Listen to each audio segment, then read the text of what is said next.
happiest experience in my life, to listen to the junior members of the college. Listening is more blessed than speaking. All right. What's special about today? Some of you are in unfamiliar costumes. What's special? Onam. What is Onam?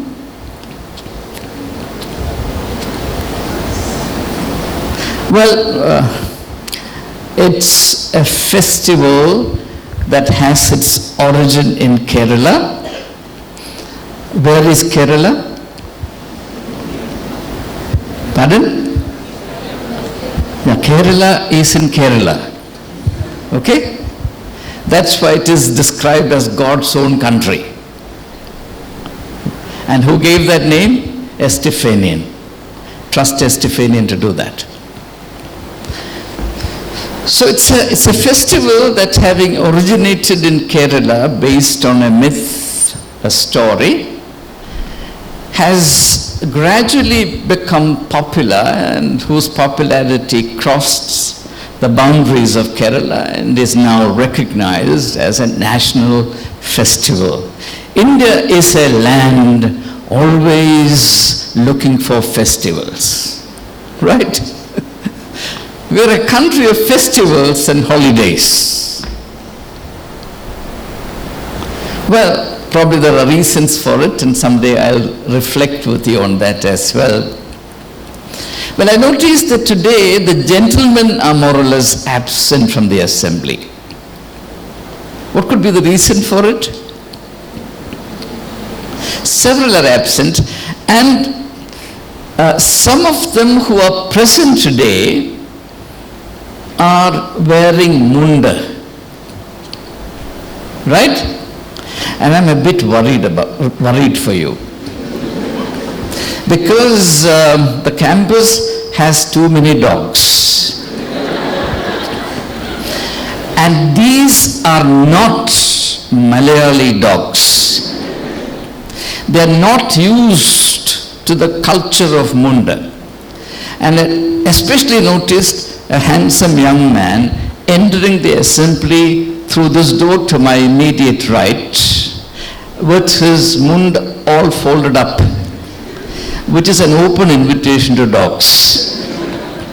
So now my only advice to you is that if you happen to be moving about on the campus in your present unfamiliar costume, please make sure that you secure your munda with belt. You understand? That's how Malayali is pronounced, belt. Okay? In that case, in the event of a dog developing an extraordinary interest in you on account of Onam, you will still be able to run for your life without inviting adverse media attention. Right? Otherwise, that will be the 599th controversy about the college. Okay? All right. Anyway, now today is Onam. Does anyone know anything about Onam? Don't tell me that Onam is Munda. Don't tell me that Onam is Sadhya. What is Sadhya? Huh? Sadhya is a sumptuous meal. The word sumptuous is derived from the word Sadhya. Am I right? Well, that may be a bit debatable. Okay. So I understand that we are all headed to a sumptuous Onam lunch. But it's only at 2 o'clock. So you're advised to have a substantial snack by 11:30 or so that you don't become impatient as you wait for your turn to come at the door of the dining hall. All right. Now very quickly about Onam. It's a festival that's centered on a story which I'm going to interpret in a certain fashion. My interpretations may be weird, inaccurate, objectionable, but this is how I understand it. What is the story? The story is that there was a righteous king called Maveli, which is a vulgarized form of Mahabali, which actually means the supreme sacrifice, the great sacrifice. That's the name of the king. That should be the names of kings. All right? The topmost political leader, the topmost ruler of any people must be the supreme sacrifice. That's the insight. All right? So this may or may not be about a historical personage called Mahabali. It may be an allegory on good governance, and that's what I'm going to talk about for the time being. Right? Onam, not just as a festival, but as an allegory on good governance and the conundrums, the paradoxes and the problematics that go with good governance. All right? So lend me your ears for 10 minutes. Ready? All right. Now, what is the story? The story is that this righteous king called Maveli was a very generous man. He would never say no to anyone who asked for a boon or help. His fame spreads far and wide. And for some strange reason, gods become jealous of him. And Vishnu one day decides to put an end to this. So he comes disguised as a mendicant, a bhikkhu. And the king receives him with great respect, as was his wont, and then allows him to ask for any boon, any gift. He says, I only want land to the extent of 3 steps for me to meditate. That's not a big thing to do, right? So the king says, fine, you measure it. Suddenly, this mendicant appears in the shape of Vishnu, who fills the universe. With 1 foot he measures heaven, with the other he measures the earth, and the third, there's no place. So he says, what shall I do? The king says, put it on my head. And he is pushed down to the nether world. And in the process of doing so, the king is given a boon, and that is, he will be allowed to visit his beloved subjects once a year. Why once a year? Because in those days, Malayalis were too poor. They could not have Onam every now and then. Now, of course, you can have. There was a time. See, people like us grew up in abject poverty. So we all used to look forward to Onam, because that's the time you got something good to eat. Right? So, if this episode had happened today, Maveli would have been allowed to come back at least once a fortnight. And that would have been the end of education. Holiday and holiday and holiday, right? Okay, but let me come back to the allegorical part of it. Now, what the story tells me, I don't know about others, is that there are serious apprehensions about good governance. We are under the mistaken notion that everybody is looking for good governance, that everybody will be appreciative of and happy about good governance. Good governance could be a nightmare for various people. Now, what are the various aspects of good governance as reflected in the story? There is a song which is sung in Kerala during the season, and that is celebrating the features of this king's culture of governance. Does anyone know that song? Yeah, I would like you to sing that, okay? Yeah.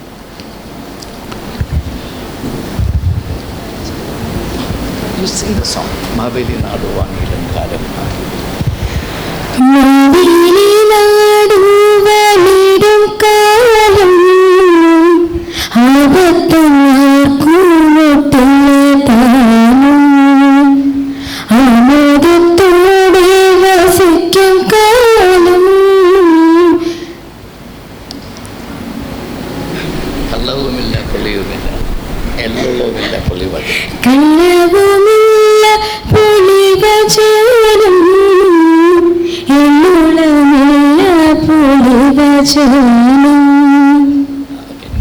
It says,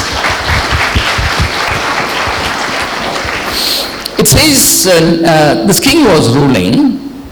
Life was by and large free from tragic accidents, the sudden sharp twists and turns of life. But more importantly, there is a reflection on the quality of social life obtained, and that is, there was neither untruth, kallam, falsehood, lies, kallam. Chadi is treachery, right? Nobody cheated anyone. Nobody tried to mislead anyone with the help of falsehood. Manusharellarum onnuvole. There was equality in the society. Now, you think equality is something that people appreciate? What is this great debate about the VIP culture? VIP culture is the epitome of inequality, right? Our political culture is built on inequality. Our economic engine runs on inequality. Our culture of governance is predicated on inequality. B.R. Ambedkar, after crafting this wonderful constitution, said soon thereafter that insofar as the Indian society will never accept equality, democracy has a bleak future in India, because to him, equality was the very life breath of democracy. One man, one vote. It's based on equality. All right? And the song says, when King Maveli or Mahabali reigned, there was equality. It was an egalitarian society. Right? And in an egalitarian society, there is no place for falsehood, because falsehood is an embodiment or an instrument of violence, and violence will always create inequality. In fact, violence is used to create and perpetuate inequality. Wherever there is violence, the real purpose of using violence is to safeguard and perpetuate and strengthen inequality. If you know anything about history, you will see this. Humankind resorts to violence in order to aggravate and reinforce inequality. Okay? Now, the disturbing part of the story is this, something that I'm not able to understand myself. Why should the great god Vishnu become insecure because there is this righteous rule? That is the issue. Now here I see a contemporary problem. The problem of the collusion between politics and religion. Throughout the world, whether it is North America, whether it is Europe, whether it is Asia, Africa, any part of the world, you will see this collusion between religion and politics. And the most oppressive forms of governments throughout the country are propped up by religious fundamentalists. Because the economic agenda which drives religion and expresses itself as fundamentalism is inherently hostile to equality. And it devises all kinds of devious theories and arguments to justify inequality. For example, during the colonial period, the argument of cultural inferiority or superiority was used to justify and perpetuate inequality. And that justification actually derived its legitimacy only from the use of force or violence. The colonial project was a project of violence, right? So the complex of ideas that I have very briefly referred to is sustained by violence, right? Now, in this particular story, the most disturbing thought is that whenever there is a collusion between religion and politics, the authentic idiom of expressing that collusion will be violence. The collaboration between religion and politics has never expressed itself through any other language. There's only one language, and that is violence. Now, for example, the Crusades. Crusades were not religious wars at all.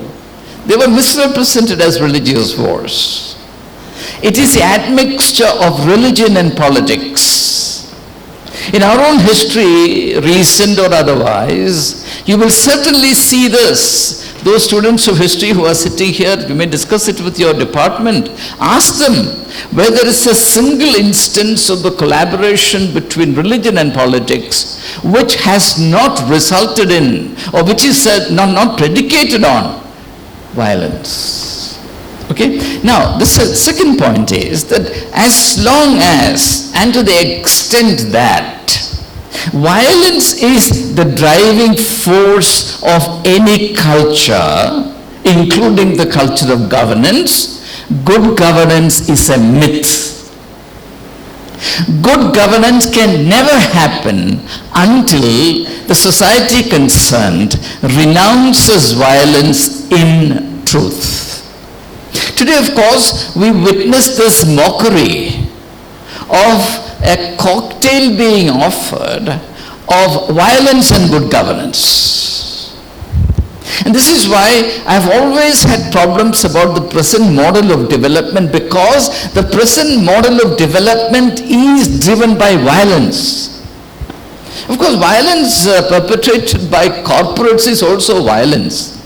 And when there is a collusion between the corporates and the state, by the way, state is the only entity which enjoys the lawful right to use violence. Nobody else can use violence lawfully, right? And that is the attractiveness of the state in the eyes of the corporates. All right? They don't have to use violence themselves. They can persuade the state to practice violence on their behalf. And that violence, of course, may find a kind of legislative cover. I will not go into details because you're all very clever people, you know what I'm talking about. Okay? So, when we celebrate a festival like Onam, we must know that it captures some of the most cherished, deep-seated, radical dreams of our species, together with the understanding that these dreams have always existed in a beleaguered fashion. That human aspirations for good governance were always real. At the same time, human aspirations for good governance were always thwarted. You understand? And this is the pathos in human history. So all we can do therefore is, since this cannot be realized in day-to-day life, all that humankind can do is to create a little niche for this dream in this secluded world of myths and stories, and pay lip service to it, or pay pietistic homage to it from time to time, which in itself is an admission that these things are not practical. Therefore, I would say that when I think of Onam, I also capture within it a sad strain of conceding the fact that these are pipe dreams. But, I refuse to buy that argument. I believe that it is possible for us to work towards good governance. I believe that we should do so. I believe that together we can make a difference. And I believe that education must equip us and challenge us to work towards spreading a culture of good governance. Okay? So, therefore, even as you eat the Onam lunch today, think also of the 500 million people who are hungry. Millions of people who have no homes. Children who have no childhood. 65 million children in this country who live in bonded labor, whose childhood has been robbed from them, who live brutalized, exploited.